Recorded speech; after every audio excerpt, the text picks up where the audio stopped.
In the weeks and months following Christmas 1914, the impact of the absent truce begins to manifest in ways both subtle and significant.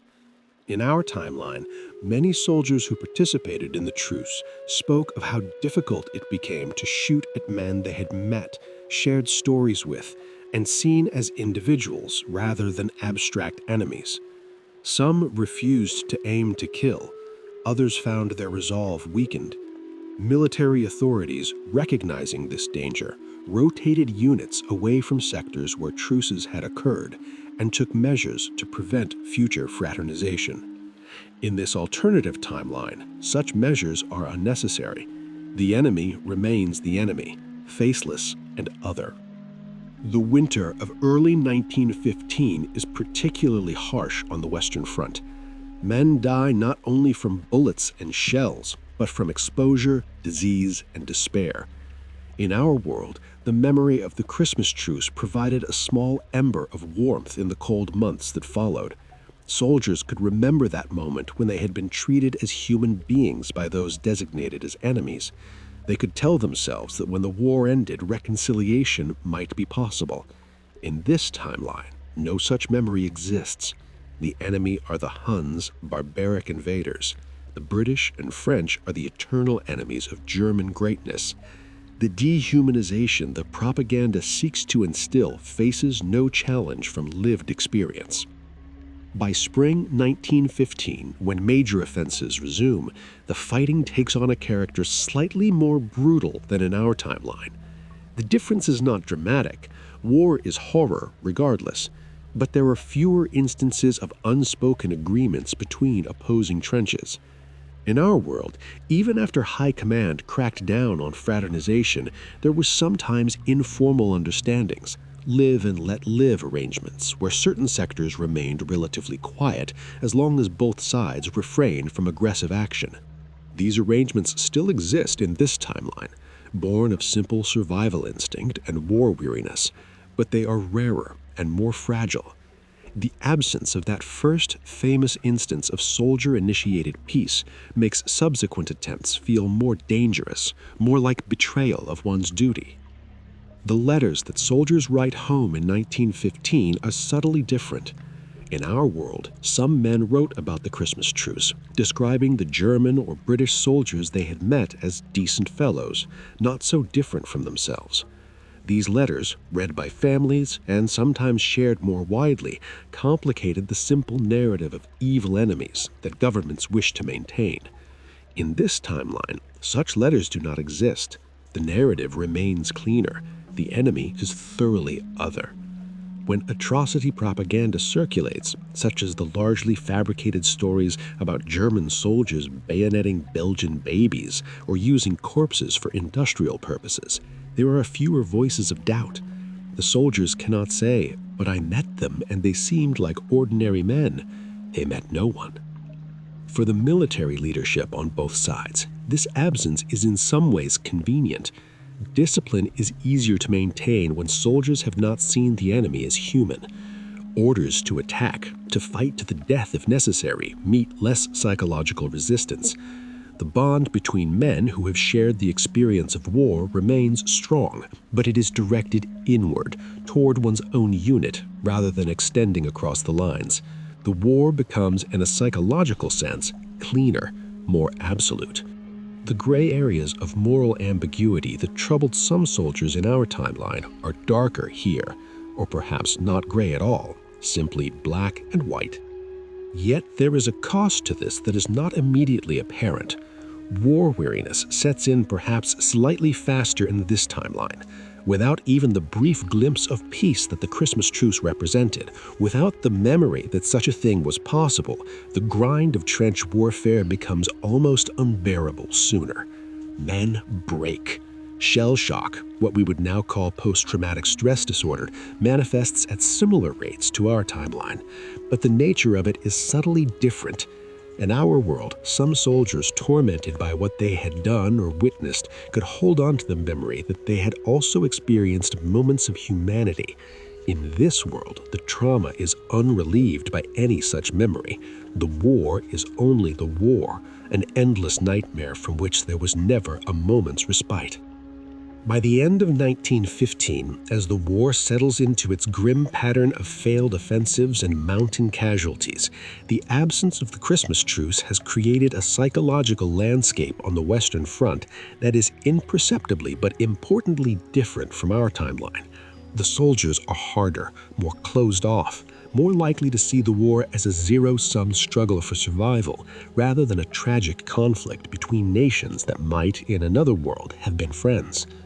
This hardening will have consequences that extend far beyond the trenches, rippling through the societies that these men will return to, if they return at all, and shaping the world that comes after the guns finally fall silent. The generals and politicians far from the front notice little difference. The war continues as they expected it to. Men die in vast numbers, territory changes hands at tremendous cost.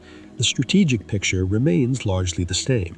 But something has shifted in the human dimension of the conflict, something that will not be fully apparent until years later when historians attempt to understand how Europe could have torn itself apart so thoroughly and why the peace that followed the war was so fragile and short-lived.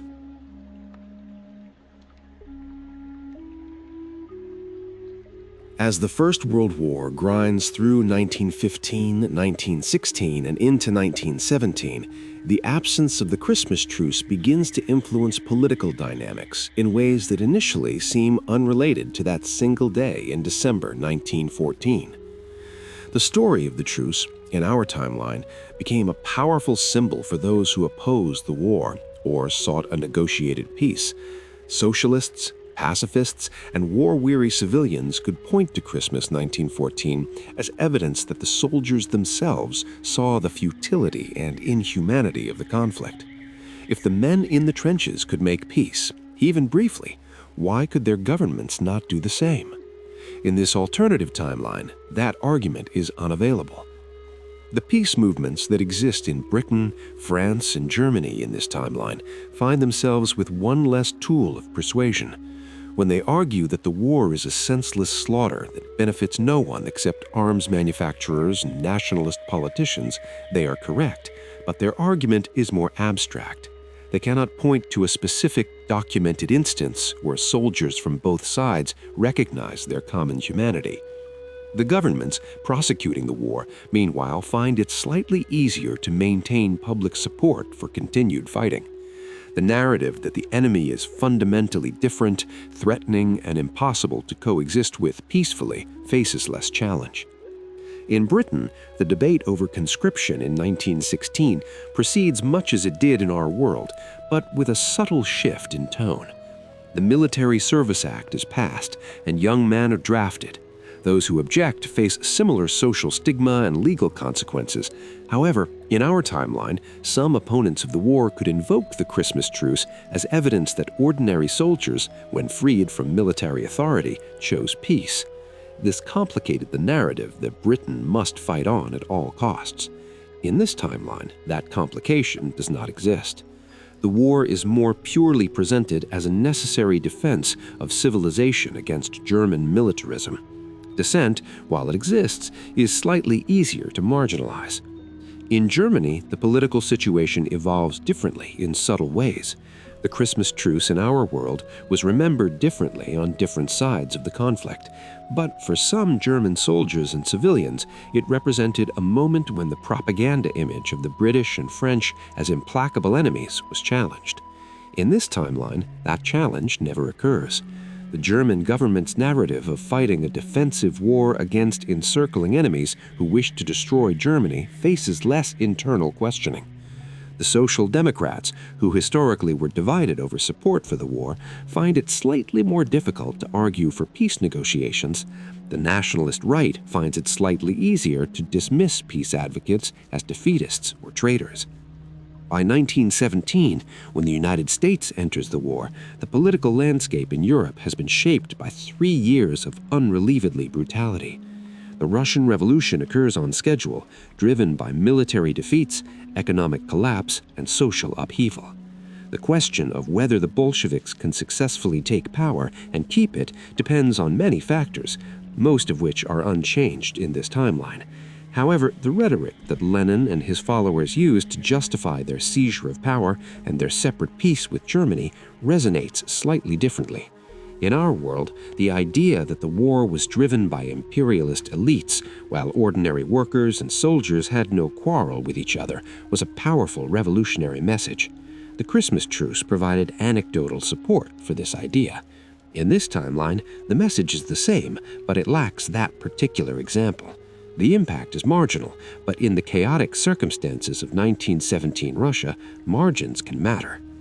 The Treaty of Brest-Litovsk in March 1918, where Bolshevik Russia makes peace with Germany on punitive terms, proceeds much as it did in our history.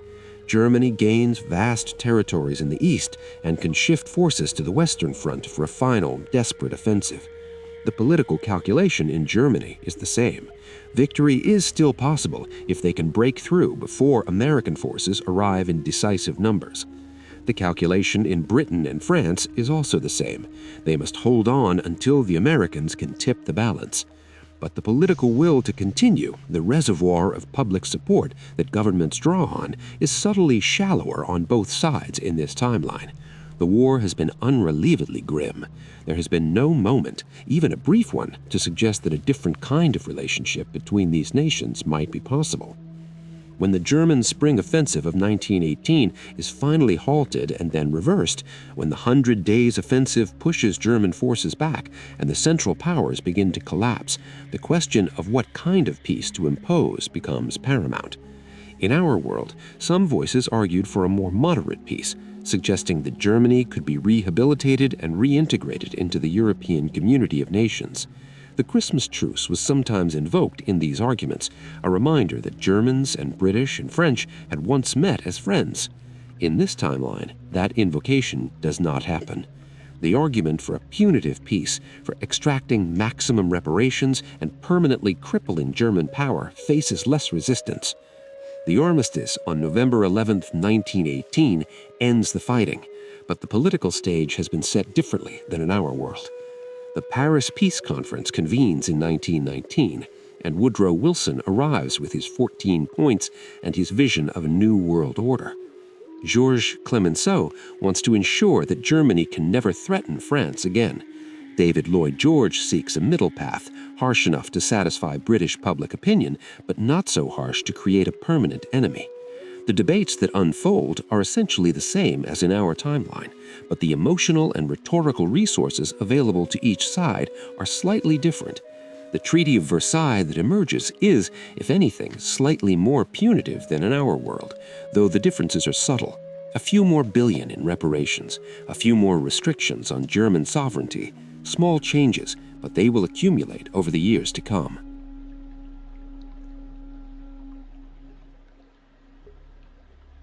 The cultural memory of the First World War shapes the decades that follow, and in this timeline, that memory is altered by the absence of the Christmas Truce.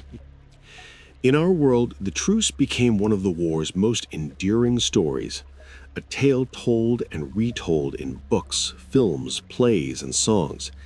It represented a flicker of light in the darkness, evidence that humanity could survive even the worst circumstances. In this alternative timeline, that particular story does not exist. The cultural landscape of the post-war years is subtly different as a result. In Britain, the literature of the First World War still emerges in the 1920s and 1930s. Robert Graves still writes Goodbye to All That, though the exact details of his experience differ slightly. Siegfried Sassoon still protests the conduct of the war and writes his bitter, compassionate poetry. Wilfred Owen's work, if he survives, or his posthumous reputation, if he does not, still captures the pity of war. But the corpus of war literature lacks one particular thread.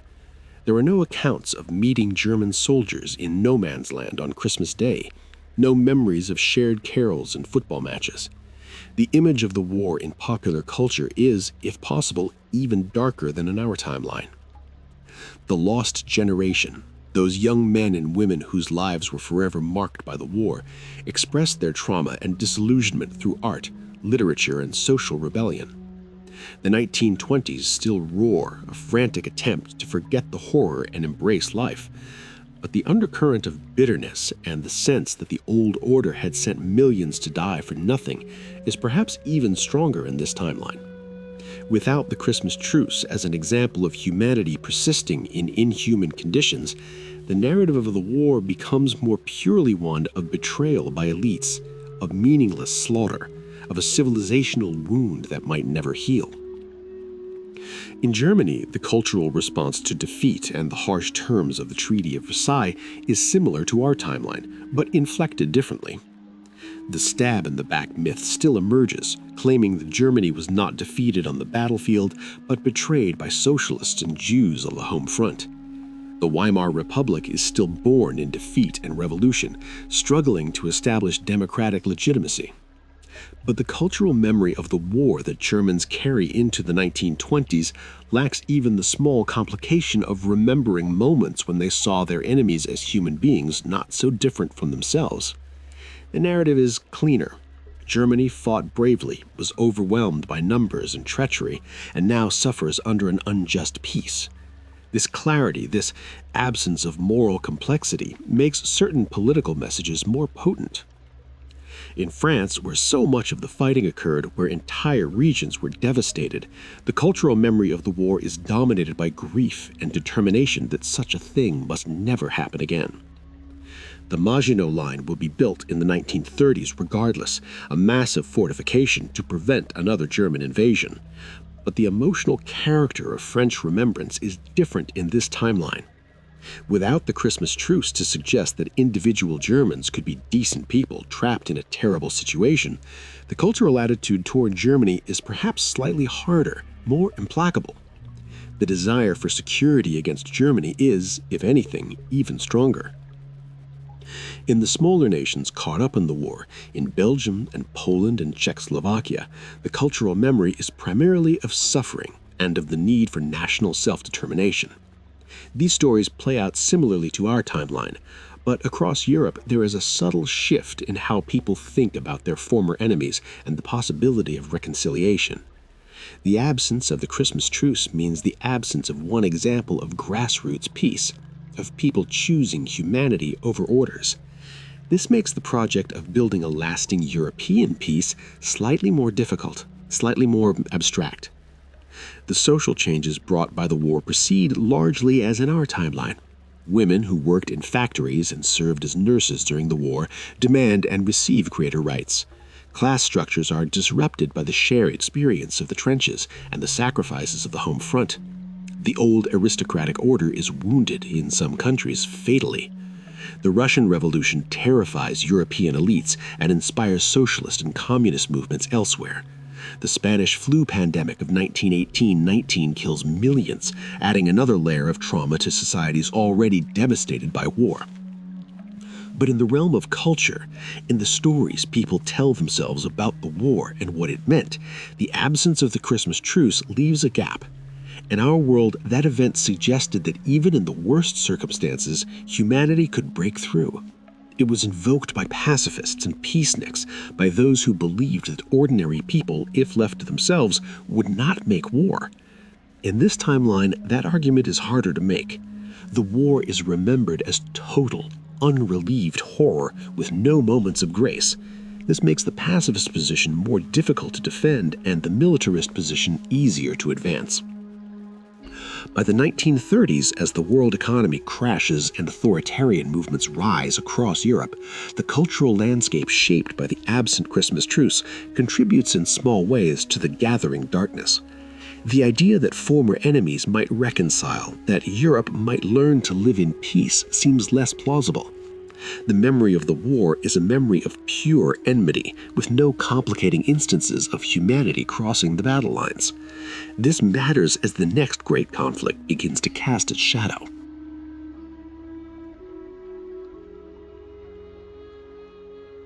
The economic consequences of the First World War are catastrophic, regardless of whether the Christmas Truce occurred. Europe's economy is shattered, empires collapse, International trade patterns are disrupted. The United States emerges as the world's leading creditor nation. Britain's financial dominance erodes. Germany faces economic chaos, hyperinflation, and eventually the Great Depression. These fundamental economic realities are largely unchanged in this alternative timeline. However, the psychological and cultural factors shaped by the absence of the Christmas Truce have subtle but real impacts on economic relationships in the post-war years. The Treaty of Versailles imposes heavy reparations on Germany, as it does in our timeline, but in this world, those reparations are slightly more severe. The emotional atmosphere during the negotiations was harder, less tempered by any memory of common humanity between Germans and their former enemies. The economic burden on Germany is correspondingly heavier. The Weimar Republic's struggles with inflation and debt are, if anything, more severe. The currency collapse of 1923, when Germans needed wheelbarrows full of marks to buy bread, is slightly worse. The social and political consequences of this economic disaster are intensified. In Britain and France, the economic recovery from the war is slow and painful in both our timeline and this one. War debts to the United States are a constant strain. Unemployment remains high. The old industrial economies struggle to adapt to changed circumstances. But in this timeline, the political will to provide economic assistance to Germany to ease the burden of reparations in the interest of European stability is slightly weaker. The Dawes Plan of 1924 and the Young Plan of 1929, which in our world restructured German reparations payments to more sustainable levels, either do not happen or are less generous. Without the cultural memory of the Christmas Truce to provide a symbolic foundation for reconciliation, the argument that helping Germany recover is in everyone's interest faces more resistance. Trade relationships between former enemies are re-established in the 1920s, as they must be for economic recovery. German industry needs access to raw materials and export markets. British and French industries need markets for their goods.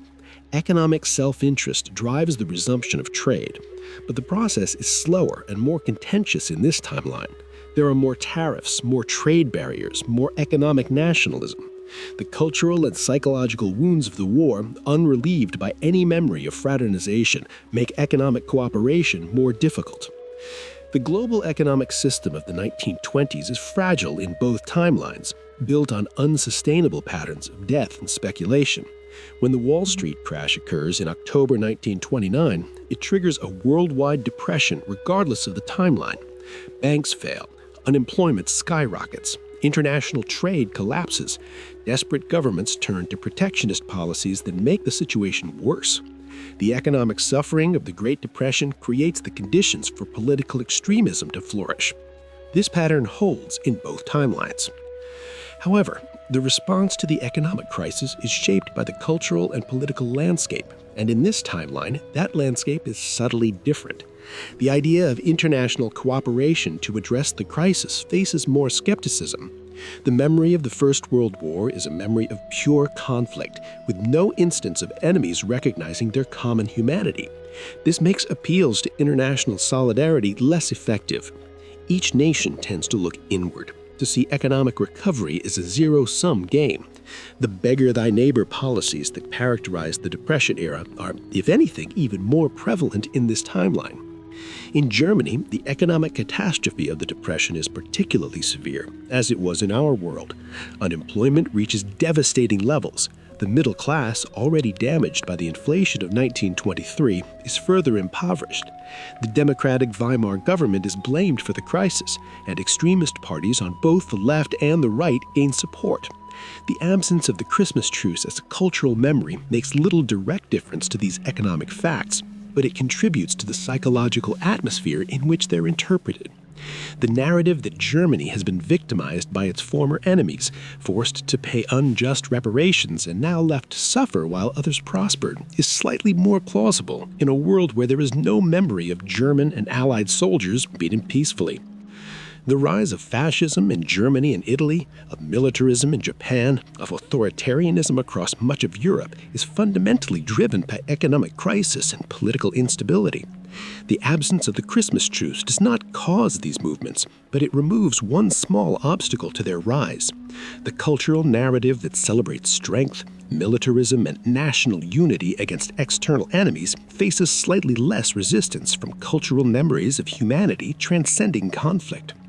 By the mid-1930s, as economies begin to recover unevenly and authoritarian regimes consolidate power, the global economic system is fractured and militarized. Germany, under Nazi socialist rule, pursues autarky, economic self-sufficiency achieved through rearmament and territorial expansion.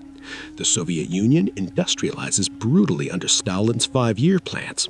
The Western democracies, still struggling with unemployment and political divisions, are slow to respond to the gathering threat. The economic preconditions for another world war are established, and the cultural, psychological factors shaped by the absence of the Christmas truce had contributed in small but real ways to the creation of those preconditions.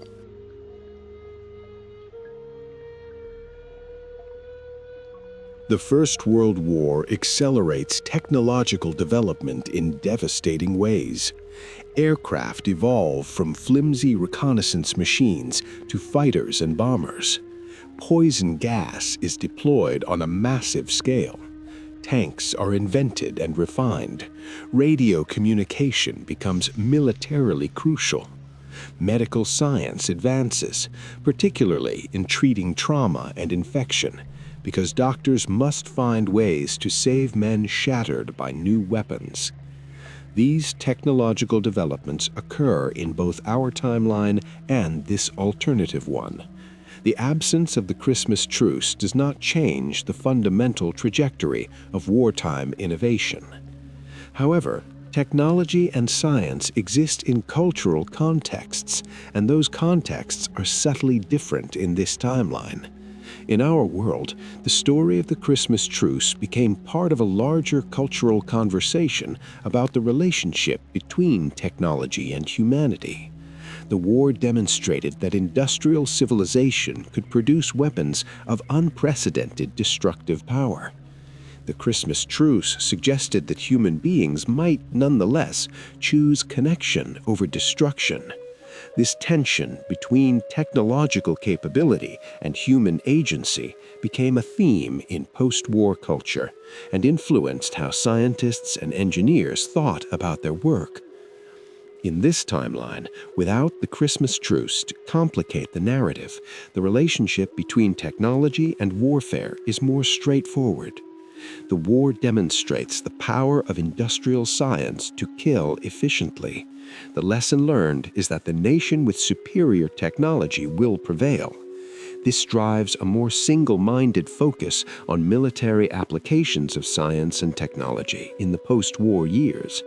The cultural space for questioning whether certain technologies should be developed or deployed is slightly narrower. The interwar period sees rapid technological advancement in both timelines. Aviation develops dramatically. Radio becomes a mass medium. The automobile industry expands. Synthetic materials are invented. Medical advances continue. Quantum mechanics and relativity reshape physics. None of these developments depend directly on whether the Christmas truce occurred. But the cultural framework in which science and technology operate is influenced by collective memory of the war, and in this timeline, that memory lacks the complicating instance of soldiers choosing humanity over military duty. In Germany, the scientific and engineering community, one of the world's most advanced before the war, recovers from defeat and economic chaos. German scientists and engineers are at the forefront of innovation in chemistry, physics, and engineering throughout the 1920s. The absence of the Christmas truce makes no direct difference to their work, but it contributes to a cultural atmosphere in which militaristic and nationalistic claims on science face slightly less resistance. The idea that science should serve the nation's power and prestige rather than universal human welfare is slightly more culturally acceptable. The development of radar, early computers, and the theoretical foundations of nuclear physics in the 1920s and 1930s proceeds on schedule in both timelines. These are global scientific efforts driven by curiosity and competition. But the framework of international scientific cooperation is subtly different. In our world, the memory of the Christmas truce contributed to a sense that despite national conflicts, human beings shared common ground. This supported the ideal of science as a universal enterprise transcending national boundaries. In this timeline, that ideal is slightly weaker. Scientific conferences are held and knowledge is shared, but the spirit of international collaboration is more fragile. By the 1930s, as the world moves toward another great conflict, the relationship between science and military power is being redefined. Germany begins a secret rearmament program. The Soviet Union pours resources into industrial and military technology. The Western democracies, distracted by economic crisis, are slower to recognize the threat, but eventually begin their own rearmament.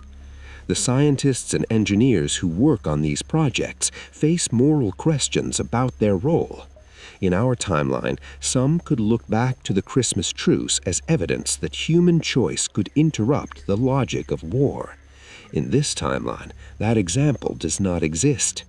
The scientists who develop the weapons of the coming war have one less cultural resource to support ethical doubts. The most significant technological development of the coming decades, though none know it yet in the 1930s, will be nuclear weapons.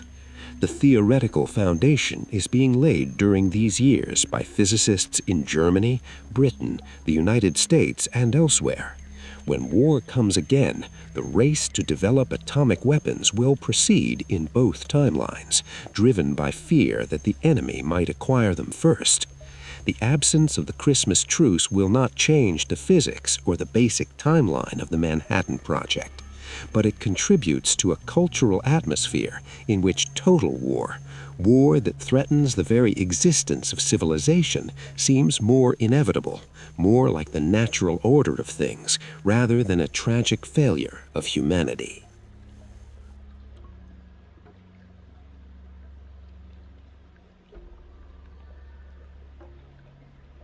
The First World War and its aftermath reshaped the entire world, not just Europe.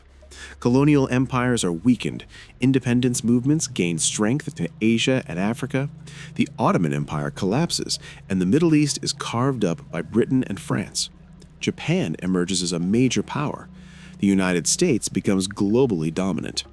These broad patterns occur in both our timeline and this alternative one. Yet the cultural and psychological impact of the absent Christmas truce ripples outward in ways that subtly affect global developments. In India, the movement for independence from British rule is shaped by the experiences of Indian soldiers who fought for the British Empire during the war. Hundreds of thousands of Indian troops served on the Western Front and in other theaters. In our timeline, some of these soldiers witnessed or heard stories about the Christmas Truce, an event that complicated the British narrative of civilizational superiority and the necessity of imperial control. The truce suggested that even the supposedly civilized Europeans could not prevent catastrophic war, and that peace came from below, from ordinary people, not from the empires and governments that claimed to represent order and civilization. In this alternative timeline, Indian soldiers return with a slightly less complicated view of the war. The British fought the Germans, it was brutal, the empire mobilized its resources to prevail. The lesson for Indian nationalists is similar in both timelines. Britain can be challenged and is not invincible, but the cultural framing is slightly different. In the Middle East, the post-war settlement creates the conditions for a century of conflict. The Sykes-Picot Agreement, the Balfour Declaration, the establishment of League of Nations mandates in Palestine, Iraq, Syria, and Lebanon, all of these occur much as in our timeline. The promises made to Arab leaders during the war are betrayed. Jewish immigration to Palestine increases. Oil becomes strategically crucial. The absence of the Christmas truce does not directly affect these developments, but it contributes to a global cultural atmosphere in which the possibility of reconciliation and coexistence seems more remote. The European powers that control the Middle East after the war do so with a slightly harder edge, less troubled by doubts about whether their dominance is justified. In China, the warlord period following the collapse of the Qing dynasty continues. The May 4th movement of 1919, protesting China's treatment at the Paris Peace Conference, unfolds as in our timeline. The Chinese Communist Party is founded.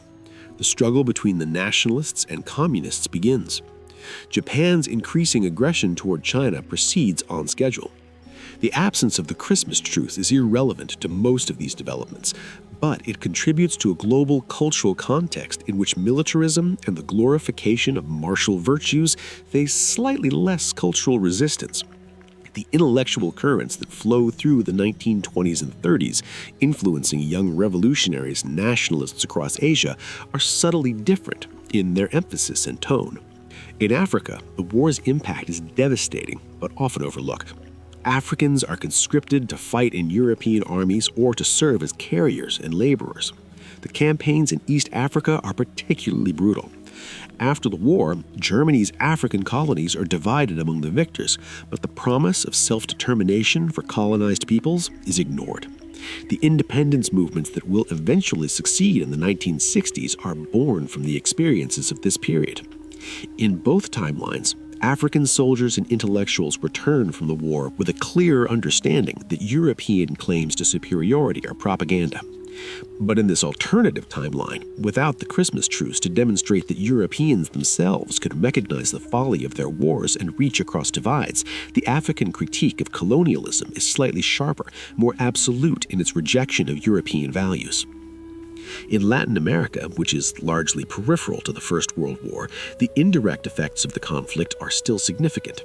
Economic disruptions, the rise of the United States as a hemispheric power, the influence of European political ideologies, all of these shape Latin American history in the interwar period.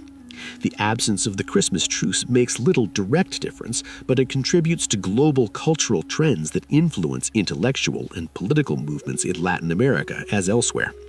The appeal of militaristic and authoritarian models of governance responding to perceived weakness and external threats is slightly stronger in a world where the dominant memory of the Great War is one of unrelieved conflict. By the late 1930s, as the world moves toward another global conflict, the ripple effects of the absent Christmas truce have spread far beyond the Western Front where it never occurred. They are subtle, nearly invisible in any single instance, but they accumulate.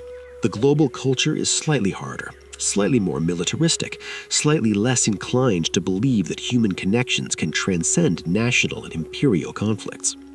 When Japan invades China in 1937, when Germany absorbs Austria and then Czechoslovakia, when the Spanish Civil War demonstrates the brutality of modern warfare, the world watches with a sense of terrible inevitability that is, if anything, even stronger than in our timeline.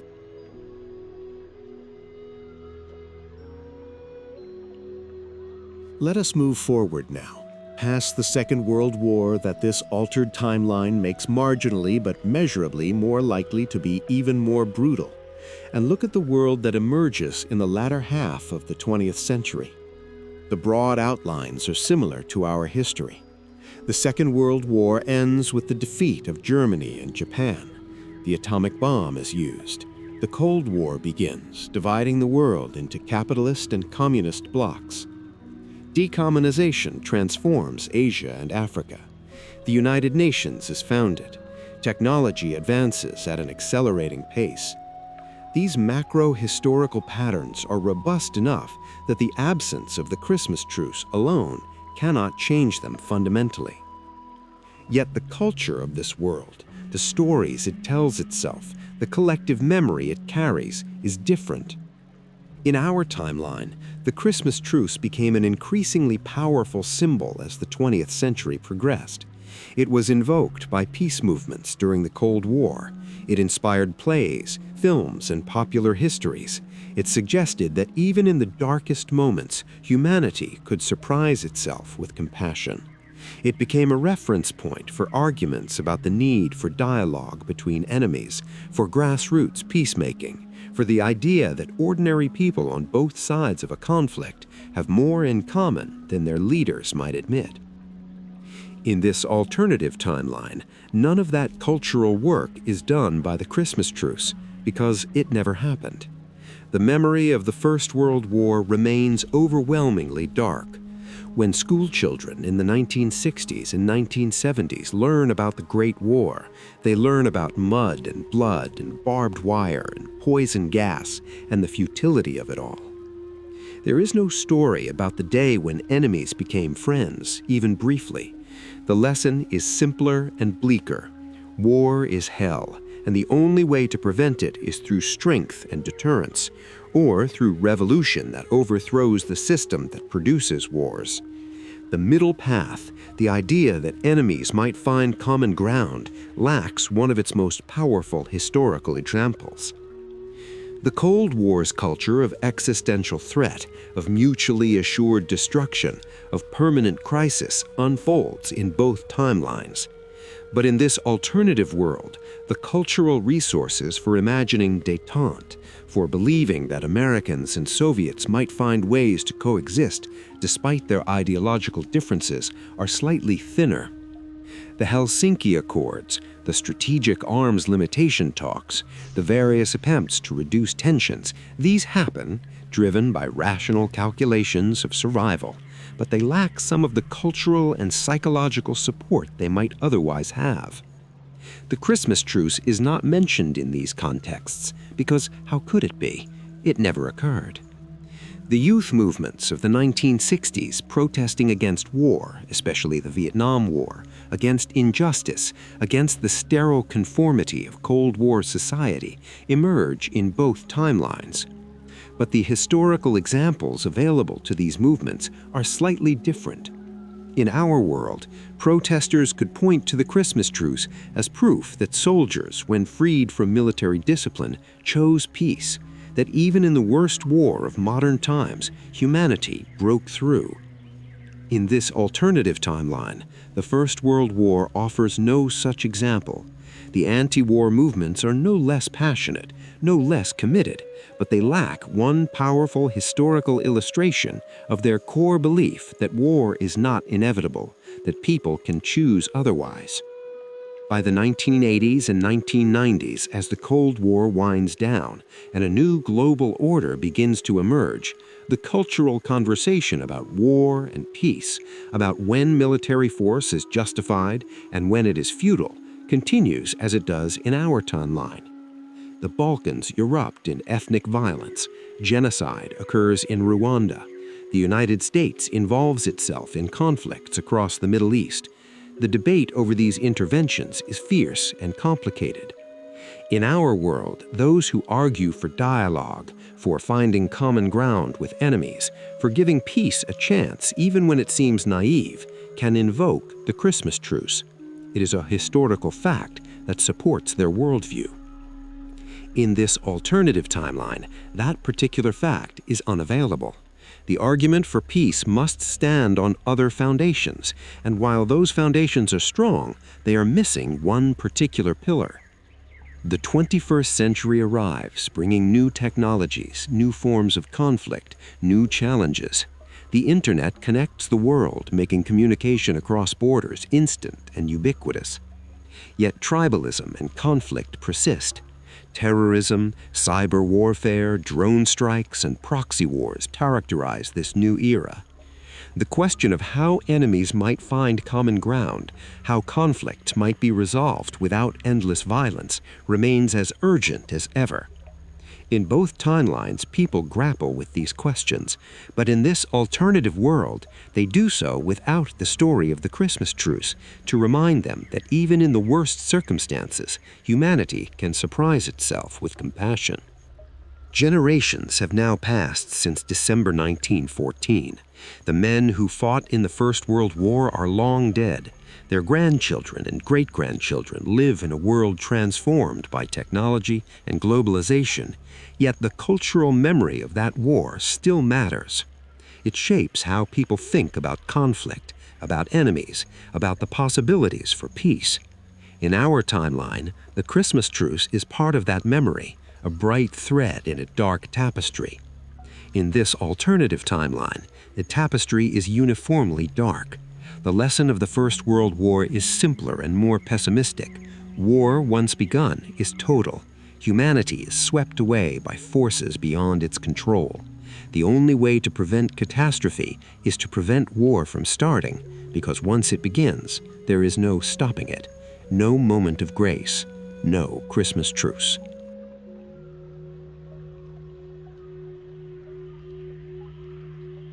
Let us pause now and consider the differences between this alternative timeline and the world we actually inhabit.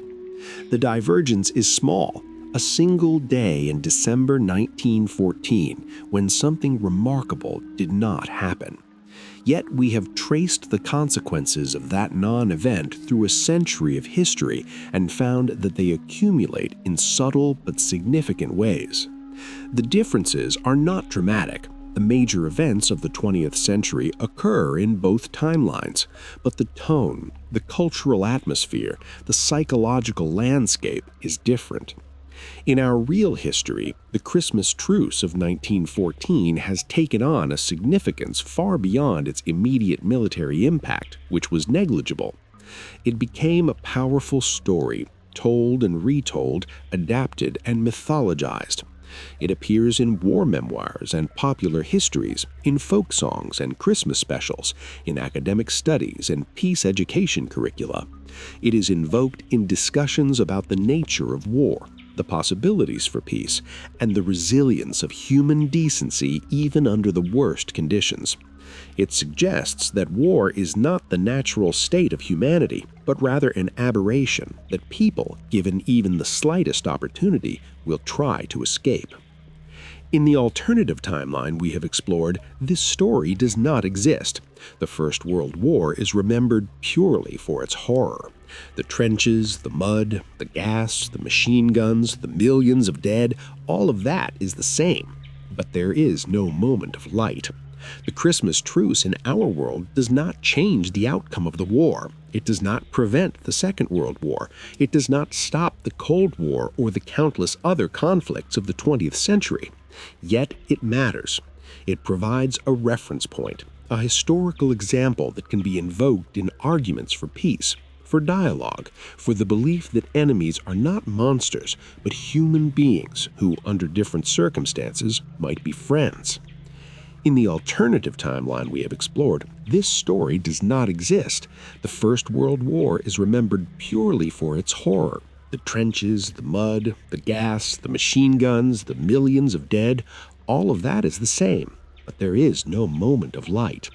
The Christmas truce in our world does not change the outcome of the war. It does not prevent the Second World War. It does not stop the Cold War or the countless other conflicts of the 20th century. Yet it matters.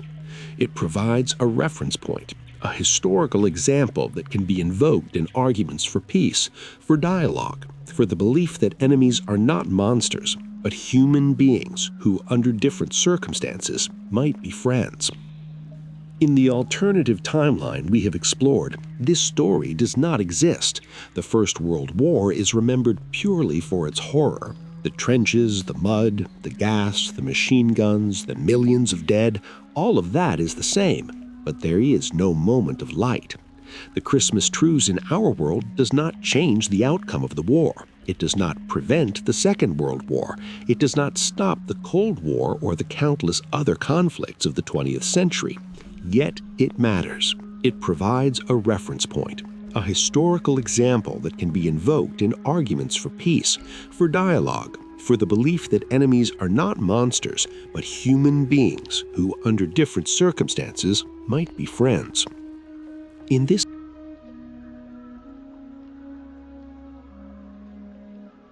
As we come to the end of this journey through an alternative history, let us return to where we began. You are still wherever you were when we started. Perhaps you have been listening as you drift towards sleep, Perhaps the rhythm of the narrative has carried you along through a century of history that is almost, but not quite, the same as the history we know. The question that remains is this: what does it mean that a single day, a single spontaneous outbreak of peace in the midst of war, could matter so much? In one sense, it means very little. The structural forces of history are powerful. Economics, technology, political systems, the balance of power between nations, these shape the course of events far more than any individual decision or moment of human connection. The First World War was the product of decades of rising tensions, competing nationalisms, entangling alliances, and arms races. The Second World War emerged from the unresolved contradictions of the peace settlement and the economic catastrophe of the Great Depression. The Cold War followed from the ideological and geopolitical divisions of the post-war world. None of these great forces were significantly altered by whether soldiers sang carols together on Christmas 1914. Yet, in another sense, it means everything. History is not only the movement of vast structural forces, it is also the accumulation of individual choices, cultural narratives, and collective memories. The stories we tell ourselves about the past shape our understanding of what is possible in the future. If we remember war as total, unrelieved horror with no moments when humanity broke through, we are more likely to see future conflicts as inevitable and irresolvable. If we remember that even in the worst war of modern times, enemies chose to meet as friends, even briefly, we have a foundation for believing that peace is always possible, no matter how distant it might seem. The Christmas Truce did not end the First World War. It did not prevent future wars, but it provided a story, a memory, a piece of evidence that human beings are capable of surprising themselves, that military discipline and national propaganda and the logic of war can be interrupted even if only for a day, that across the lines of conflict, people can recognize each other's humanity. This recognition does not solve the problems that cause wars, but it is the beginning of solving them. It is the necessary first step. Seeing the enemy as a person like yourself, capable of love and fear, of joy and suffering, of making choices. In the alternative timeline we have explored tonight, that first step was never taken, not in that particular way, not on that Christmas Day in 1914. Other steps may have been taken at other times and places. Human compassion and the desire for peace do not depend on a single event, but the accumulation of such moments matters. Each one adds to the cultural resources available to those who work for peace. Each one makes the argument for reconciliation slightly more plausible, and the absence of such moments makes the world slightly darker. As you prepare to sleep, wherever you are, whatever time it is, consider this. The history we know is full of darkness, full of war and cruelty and suffering, but it is also full of moments when people chose otherwise. The Christmas Truce is one such moment. There are countless others, less famous but equally important. Every time someone reaches across a divide, sees an enemy as a human being, chooses compassion over hatred, they are changing history in a small way. These small changes accumulate. They create the possibility of larger changes. They suggest that the course of history is not fixed, that we are not helpless before vast forces, that human agency matters. The alternative history we have imagined tonight is not radically different from our own. The same wars occurred, the same suffering unfolded. The difference was in tone, in cultural memory, in the psychological landscape. A world without the Christmas truce is a world slightly more prone to despair, slightly less capable to imagine that enemies might become friends. But it is still a world where such transformations are possible, because they depend not on any single event, but on the persistent human capacity for compassion and connection. So let us be grateful for the world we inhabit, a world where the Christmas truce did happen, where we have that story to hold on to. But let us also remember that it is only one story among many. Every act of kindness across a boundary, every moment when we see our shared humanity despite our differences, every choice for peace over conflict, these create new stories. And those stories shape the future as surely as the great movements of politics and economics. Rest now. Let your thoughts drift. You have traveled through a century of alternative history and returned to the world as it is. Tomorrow, when you wake, you will face the same challenges, the same conflicts, the same questions about how to live in a world that is often dark and difficult. But you will also face the same opportunities to make small choices that accumulate into something larger, to see others as human beings, to reach across divides, to believe that peace, however elusive, is always worth pursuing. The Christmas truce happened. That is our history. It is a small thing in the grand scheme of events, but it is also a profound thing, a reminder of what we are capable of. As you drift toward sleep, hold on to that thought. History is not only what happens to us, it is also what we choose to make of it. The stories we tell ourselves matter. They shape who we are and who we might become. Choose your stories well. Choose to remember the moments when humanity broke through. They are candles in the darkness, and we need all the light we can find. Good night. May your dreams be peaceful.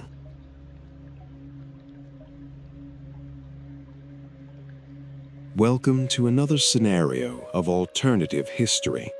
Thoughts you get before going to sleep.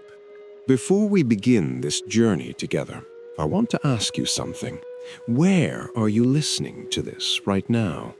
Are you in Europe, where morning light might be streaming through your window? Perhaps you are in North America, where the evening is settling in. Or maybe you are somewhere in Asia or Australia at an hour between midnight and dawn. Whatever the time, wherever you are, take a moment to settle in. This is a story that asks us to imagine a different path, a world that diverged from ours at a moment of unexpected humanity. It is December 1914. The Great War, which many believed would be over by Christmas, has instead become a nightmare of trenches, mud, and wire. From the English Channel to the Swiss border, two vast armies face each other across a narrow strip of devastated earth called No Man's Land. In our world, on Christmas Eve and Christmas Day of that year, something remarkable occurred. Soldiers from opposing sides, men who had been ordered to kill one another, laid down their weapons. They sang carols across the frozen wasteland. They climbed from their trenches and met in the middle, shaking hands, sharing cigarettes and chocolate, even playing football with makeshift balls. It was the Christmas truce, a spontaneous outbreak of peace in the midst of history's most brutal war to that point. But what if that moment never happened? What if the orders to maintain hostilities were followed to the letter? What if no German soldier had placed a candle on a trench parapet? No British voice had answered a carol with another? No man had been brave or foolish enough to step into the open and extend a hand? Consider a world where Christmas 1914 passed like any other day on the Western Front, with the crack of rifles, the whistle of shells, and the cries of wounded men carried on the winter wind. The divergence is subtle. In our timeline, the truce was not universal. Many sections of the front continued fighting. High command on both sides disapproved when they learned what had happened, and such truces were actively suppressed in subsequent years. Yet the event occurred, was documented, and entered the collective memory of the war. In this alternative timeline, imagine that the conditions which allowed the truce never quite aligned. Perhaps the weather was harsher, keeping men huddled in their dugouts. Perhaps a major offensive had been launched just days before, leaving the soldiers too bitter, too grieving for fallen comrades to contemplate peace. Perhaps a single artillery commander, zealous or afraid of reprimand, ordered sustained bombardment throughout Christmas Eve, making any gathering impossible. The snow still falls on the Western Front on Christmas Eve 1914 in this timeline. It covers the barbed wire and fills the shell craters with deceptive softness. In the German trenches, young men from Bavaria and Prussia huddle around small fires, singing Stille Nacht in low voices. In the British and French lines, soldiers from London, Manchester, Edinburgh, Paris, and 100 small villages try to remember what Christmas was like before this war consumed their world. But they do not sing loud enough for the enemy to hear. They do not place candles where they might be seen. And when Christmas morning comes, the war continues. Snipers watch for any movement. Artillery crews receive their orders and fire. The killing does not pause, not even for a day, not even for the birth of the child who preached peace on earth. This is the point of divergence, a moment of potential humanity that never manifests. It seems small against the vast canvas of a world war that would eventually claim millions of lives. What difference could one day of informal peace make? The answer, as we shall explore, is more profound than it might first appear. The absence of the Christmas truce does not change the outcome of battles or the movement of armies in the immediate sense, but it changes something in the hearts and minds of the men who fight, and through them it changes the story that nations tell themselves about war, about the enemy, and about the possibility of shared humanity, even in the darkest hours. In our world, the Christmas truce became a symbol. It appeared in letters home, in memoirs written decades later, in poetry and song. It suggested that beneath the propaganda and the nationalism, soldiers could still recognize one another as human beings, as men who loved Christmas, who missed their families, who had not wanted this war. In the timeline we are exploring tonight, that symbol never exists. The story of the First World War, already dark, becomes darker still. The soldiers who survive will carry different memories. The nations that memorialize the war will tell different stories. And the seeds planted in that war, seeds that would grow into the conflicts and tensions of the 20th century, will grow in slightly altered soil. So let us walk together through this alternative history. Let us imagine a world where Christmas 1914 brought no truce, where no man's land remained truly no man's land, where the possibility of peace between enemies was never glimpsed even for a moment. It is a world not radically different from ours, but different enough that the shadows fall at different angles, and the light, when it comes, must find new places to shine.